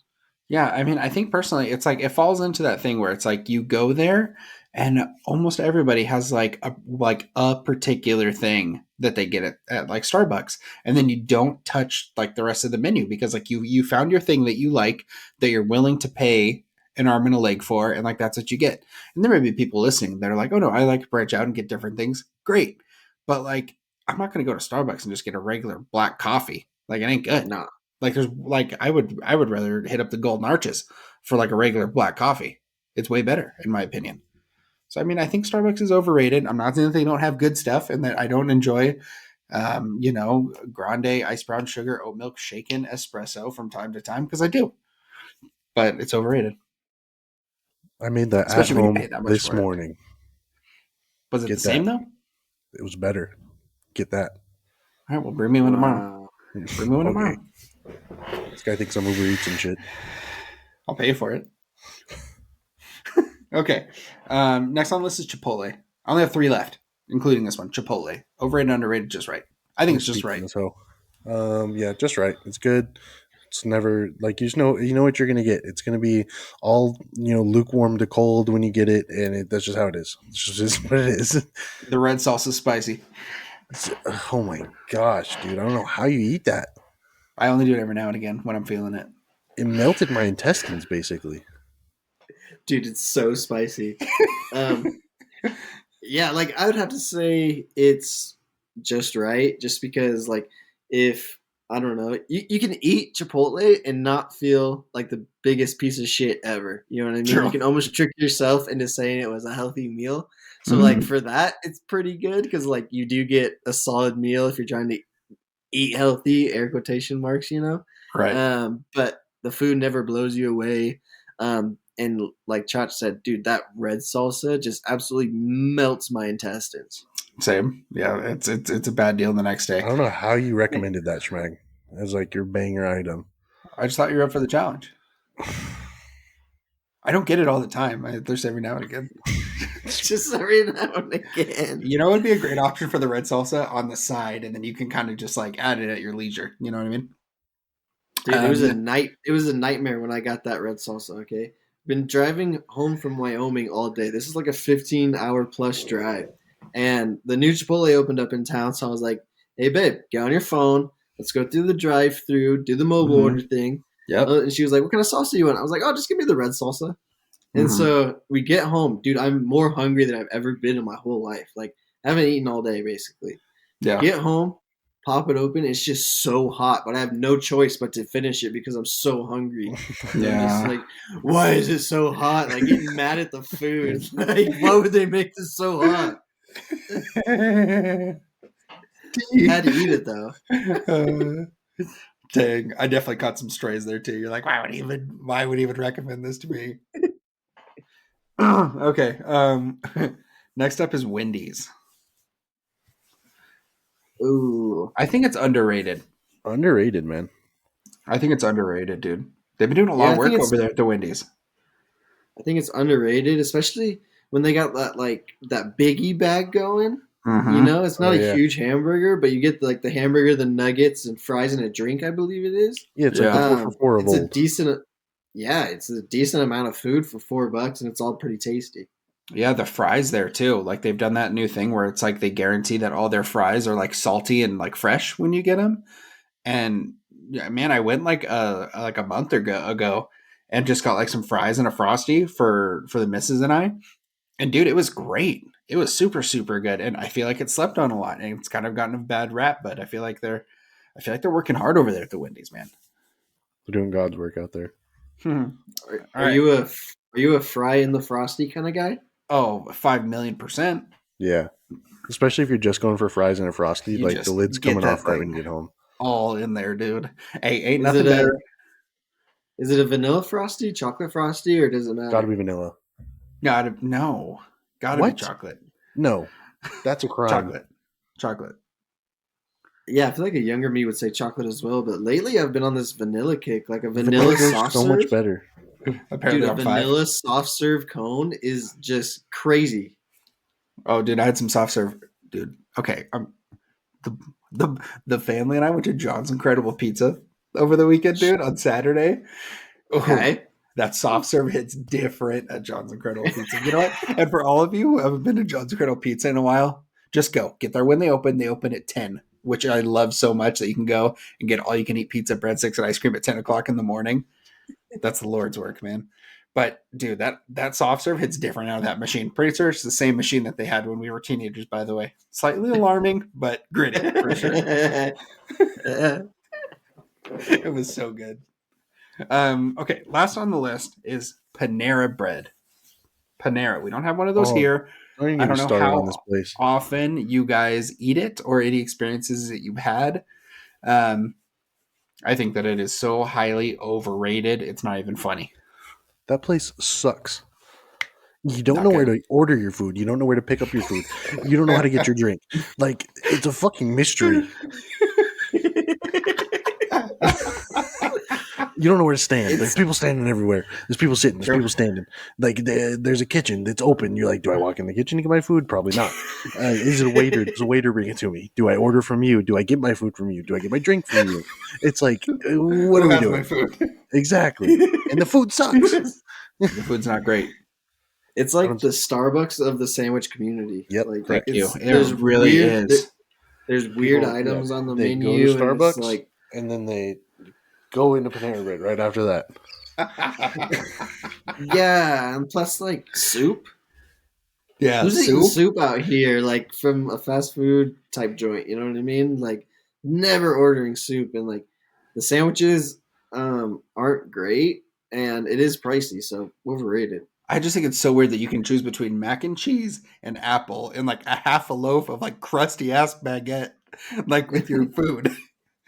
Like I remember like the first time, like one of the first times I went there, dude, and I go through the drive-through and I order, and first of all, dude, it's like $23 for lunch, and I got like a sandwich and a smoothie. You know what I mean?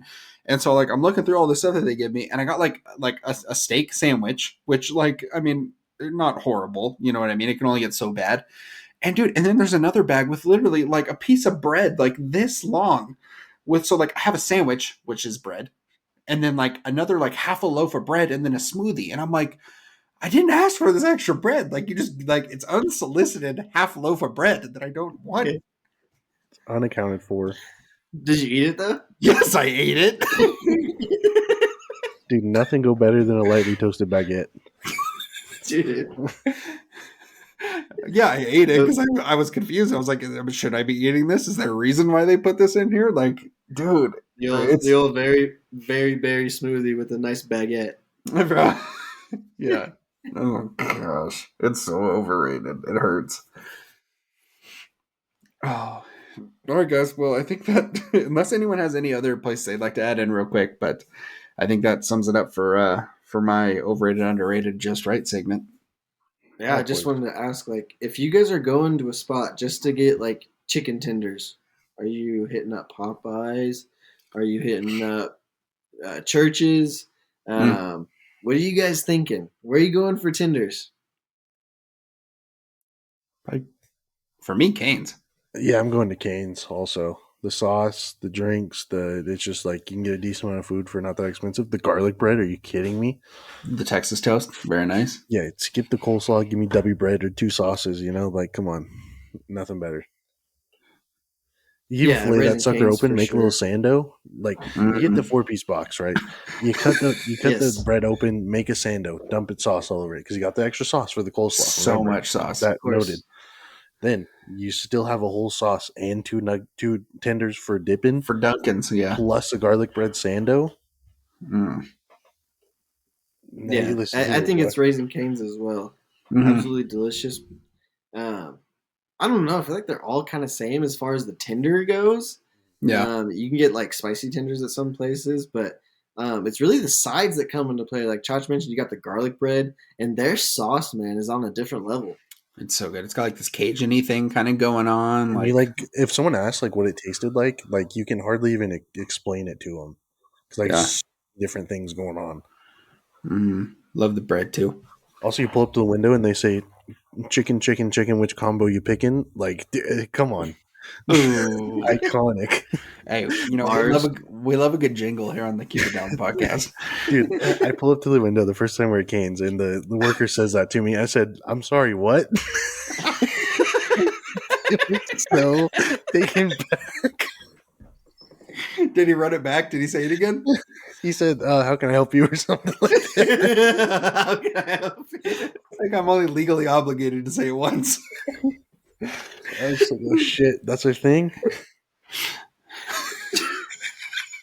Excuse me, what? Chach, you always have trouble in drive-thrus. What was the Starbucks story? Do you remember what I'm talking about? It's like you and Danae and you're having issues trying to order drinks or something, or hot cold or something. Oh, so we're in the drive-thru, and the whole time, this happened many times. I'm talking shit to Danae, or no. So the first time it happened, I was talking smack to her. I was like, "Oh, you want an ice cold this or a hot cold this?" And she's like, "Oh, shut up!" And she gets to the window and she says, "Can I have a grande hot cold iced macchiato or something like that, dude?" And I was just like, "No way!" And it just like became this running joke. Or no, so like the first time, the worker responds and says, "So do you want that hot or cold?" Yeah. And then so long story short, that's just what we always do now. We just try to make the other person say something stupid to the freaking the workers. TC, what's the worst thing you've ever said or almost said at a drive-through window? I don't know. Let me think about it. Shmug, do you have one in mind? I'm trying to remember. I have a fill-in also. Yeah, I do. So it was when we were living down in Orange County, and Mom and Dad came down to visit, and like for some reason we picked Wiener Schnitzel for dinner because we had one close. Which, if anyone listening Yes. is eating Wiener Schnitzel, sometimes it can be a bit, tough on the old guts. You eat about 3 or 4 chili cheese hot dogs and some ice cream on top of that. Your intestines are crying a little bit. And so I'm driving. Our dad is in the car, and then Hannah is in the back seat. And they have like this deal, right? So you pull up, we're going up to the window, and there's like a sign, and it's like called like, which this is also weird. It's like a crowd pleaser deal, where basically it's like enough food for like a group of people, right? Classic platter. We gotta work on that name though. Like, there's got to be something else we can call it. So we see crowd pleaser and we start laughing. It's a joke, and then it goes into this talk of like colon cleanser, like you're gonna have diarrhea after you eat it. So we're laughing and we're having a great time about it. So I get up to the little box to order, right? And hi, what can I get for you? And the words almost came out of my mouth. I almost said colon cleanser, like to this lady, like working in the drive-through window. So like I get like half of colon out and then just start dying laughing. She has no idea what's going on and why, but like I'm like hysterically laughing, like I'm crying, and I almost ordered a colon cleanser from Wiener Schnitzel.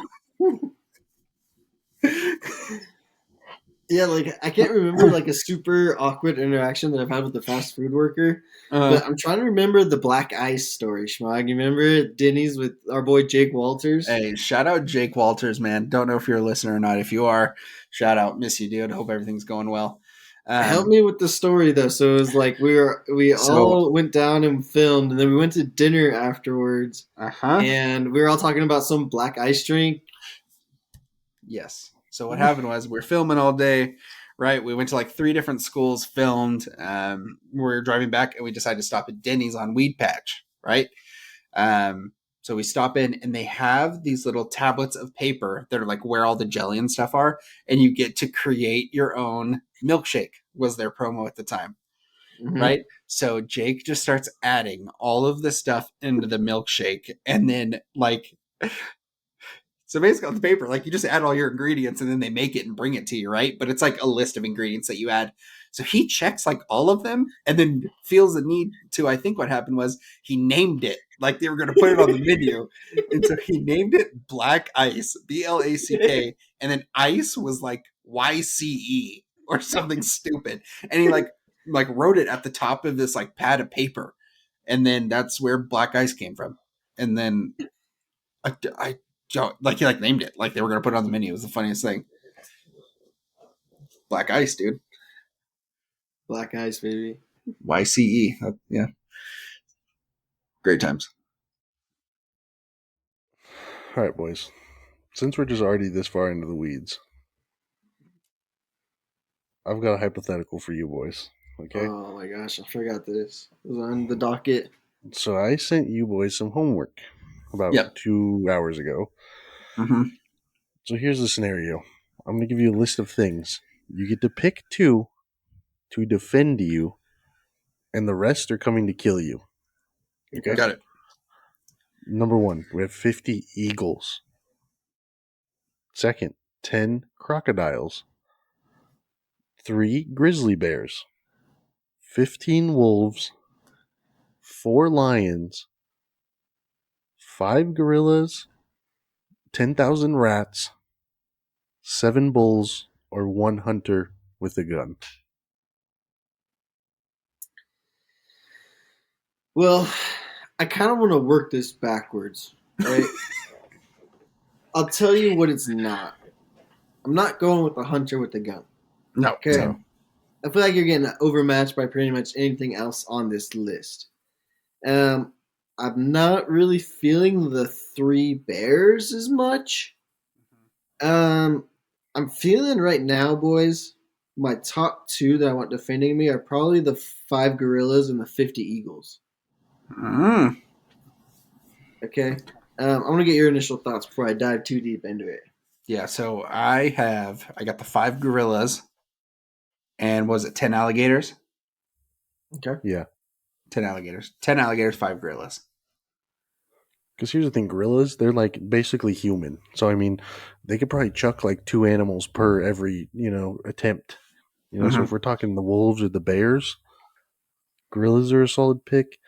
But then just the fact that you have to leave the 10,000 rats off of your list, like to deal with 10,000 rats, like just by sheer population, is crazy.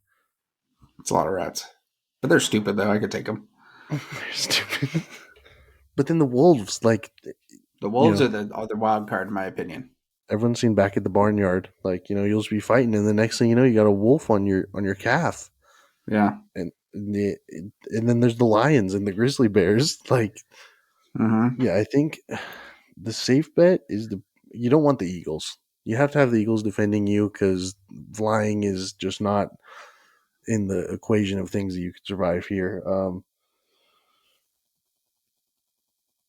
Yeah, I don't know. Yeah, I'd say either one of these, 2 out of these 3, with the gorillas, the wolves, and the eagles.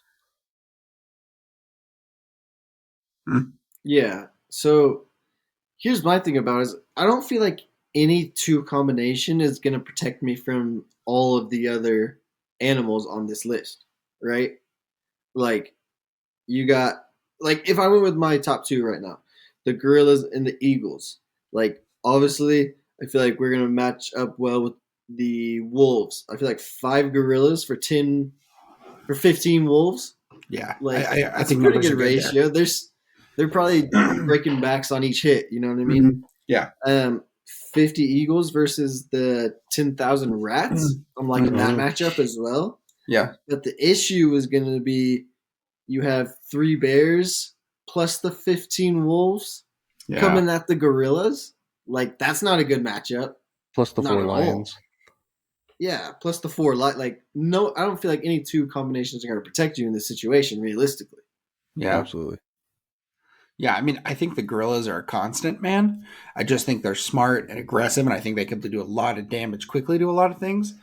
My thinking with the alligators is, right, depending on how I situate them and situate myself, dude, they're kind of like a landmine a little bit. You know what I mean? It's like stuff's got to like get over them and through them, and they're brutal, dude. They don't care. They'll just bite you. They'll just get you. You know what I mean? And then if they don't like at least take out one of the animals, they're gonna like hurt them enough to like slow them down enough to where like hopefully a gorilla can free himself up, kind of thing. How you liking the 50 eagle matchup versus your 10 alligators? I mean, obviously we're gonna have to look out for the stuff above. You know what I mean? But I think we'll manage. But I mean, how much damage can an eagle do to a crocodile? Or an alligator, whatever.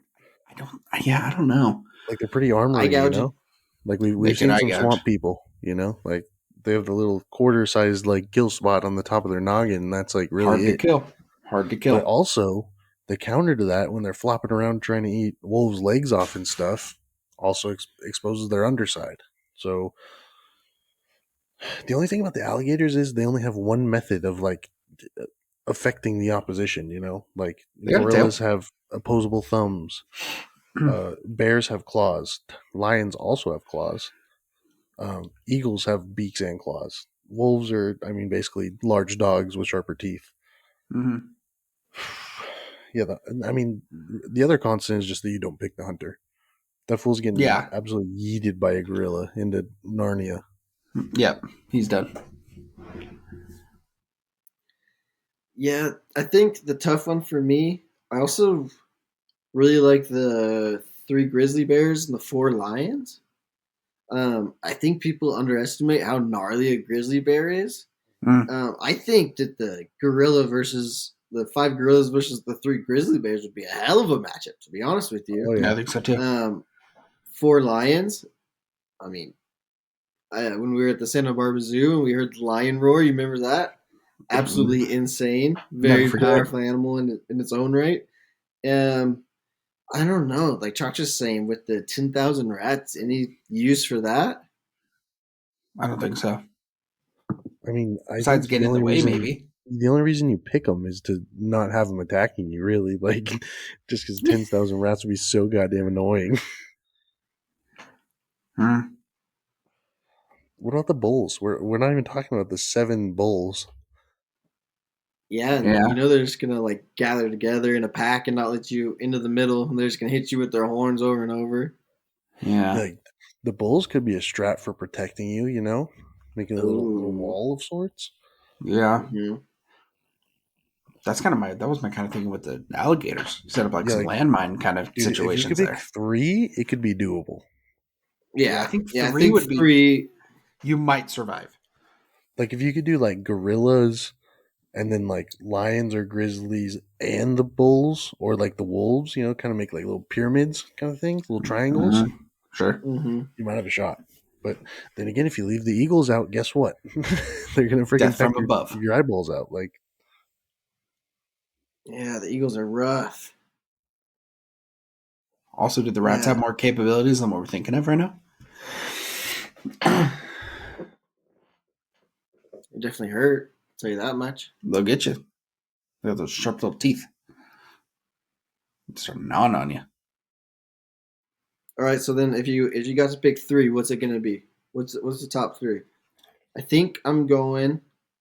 I think I'm going with the Bulls for defense. Okay, they're gonna be all huddled up around me. Mm-hmm.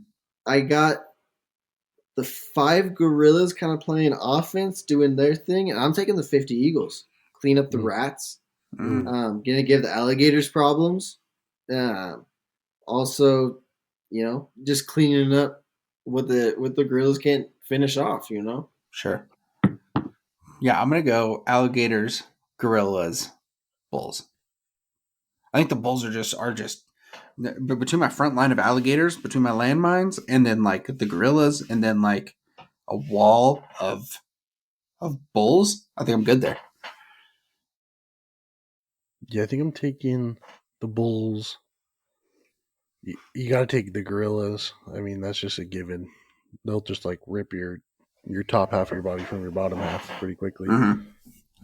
And then I'm gonna take the lions. Like it. Like it.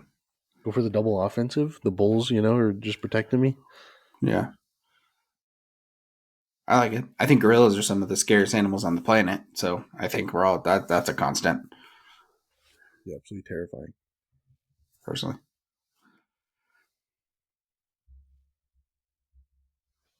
That's a horrible situation to be in. Yeah, I saw it. I said we got to chat about this in the old podcast. Is there anything else my 2 co-hosties would like to talk about? Boys, Man, I got nothing else. I think we about covered it, man. Mm-hmm. Yeah, it's definitely a little more of a free flower. Just some vibes for the boys on this fine Thursday evening. Oh yeah. 1 second. Let me look at something.